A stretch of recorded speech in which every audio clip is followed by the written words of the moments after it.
Alright, so hello po, no?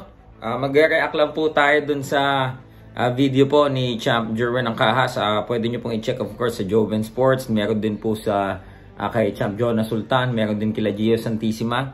So, may kasparin po si Champ Jerwin. Isang, kung di ako nagkakamali, African-American na boxer. At medyo nabugbog nga po ni Champ Jerwin at pinabagsak niya bandang huli yung kanyang sparring partner. But kapansin-pansin din dun sa mga video na yon na kahit po medyo bugbog na yung kalaban ni Champ Jerwin, the corner man is still letting him to continue, no? Hindi nila ini-stop kahit alam nilang super outbox na ni Champ Jerwin yung kasparring mate niya. So ang nangyari po, ang nagsabi pang parang umatras o tumigil sila Jonah, sila Coach Joven, sila Champ Yumir, nandun din si Champ Yumir, ano, at yung si Sir Galarpe nandun din, ano.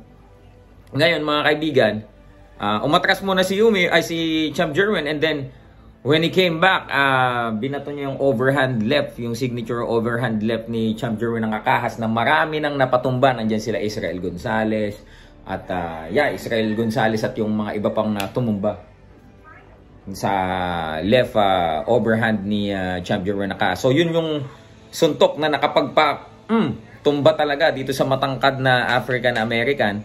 And after nga po nun, yung corner man nung kasparmate ni Champ Jerwin, binato po ng bottled water si Champ Jerwin. Tinamaan po si Jerwin dito sa kanyang dibdib.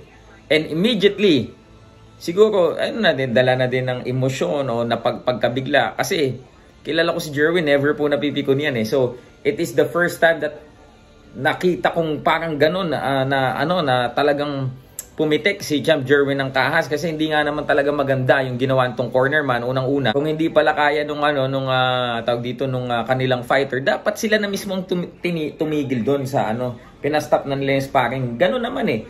So, sa US kasi talagang hindi malayo yung nagkakapikunan talaga. At pati yung mga corner, talaga, trash talking talaga. Lalo na pag mga African Americans po, talagang sobrang trash talkan. So, nung bumagsak nga po yun, binato ng corner man si Jerwin. And Jerwin approached the guy. Talagang kinumpronta ni Champ Jerwin itong may pa si Champ.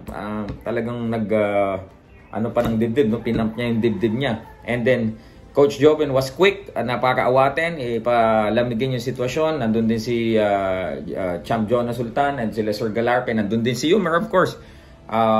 We got plenty of Filipinos that time, So, talagang din tayo. Ingat din, But, we have a lot of co-Filipino fighters naman dun sa na yun. So, hindi din naman madedehado. But, yun nga, yung mga kapatid natin sa boxing industry ng mga African Americans, ang dami din nila, plus may mga babae pa. So, ganun, hindi din talaga may iwasan. But, at the end of the day, yung boxing kasi, contact sports yan, hurting sports. Kung di nyo kaya talaga ng sabayan, lalo na't world champion, kung alam nyo ng alanganin na hindi na kaya, kesa ma-damage pa yung fighter ninyo, kuwan na yan, ipastop nyo na. Hindi naman masama as long as makashare mo yung ring sa isang world champion, sapat na yun, diba? Hindi naman kawalan yun, diba? There will still be another day for that guy, no? So sana inayaw na lang nila. So yun lang mga idol, at panoorin nyo po kay La Joven Sports. Peace. We are live. Good day, everyone. First, I would like to thank Sir Manny Pacquiao, Sir Sean Gibbons. Mark Antaya will translate. First, I would like to thank God for giving me this strength. We'll have the main event of the evening.